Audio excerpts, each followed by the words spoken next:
আপনি কি কখনো এমন একটি ফুল দেখেছেন যা দেখতে একদম তুলোর মতো আর যেন রঙিন ব্রাশ ছড়িয়ে আছে চারপাশে? প্রিয় দর্শক, আজ আমরা আপনাদেরকে জানাবো এমন একটি ফুলের কথা। আর ফুলটির নাম হচ্ছে পাউডার পাফ। এর বৈজ্ঞানিক নাম ক্যালিয়ান্ড্রা হিমাটোসেফালা। ক্যালিয়ান্ড্রা শব্দটি এসেছে গ্রিক ভাষা থেকে, যার অর্থ সুন্দর স্ত্রী অঙ্গ, যা মূলত ফুলের দৃষ্টিনন্দন রূপকে বোঝায়। এই ফুলটির উৎপত্তিস্থল মূলত দক্ষিণ আমেরিকা, বিশেষ করে বলিভিয়া ও ব্রাজিল অঞ্চলে।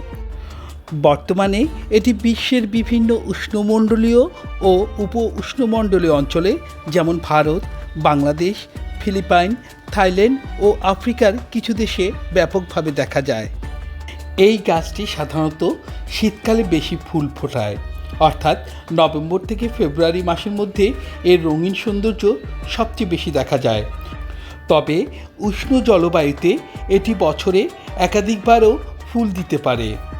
এই ফুলটি বিভিন্ন রঙের হতে পারে, যেমন সাদা, গোলাপি, লাল বা কমলা। এই ফুলটি সাধারণত বাগানে সজ্জার জন্যই ব্যবহৃত হয়। এই গাছটি প্রজাপতি ও মৌমাছিদের খুবই প্রিয়। এটি বাগানের সৌন্দর্য বৃদ্ধির পাশাপাশি পরাগায়নেও সহায়তা করে। এর ঝোপালো আকৃতি একে প্রকৃতির বেড়ার মতো ব্যবহারযোগ্য করে তোলে।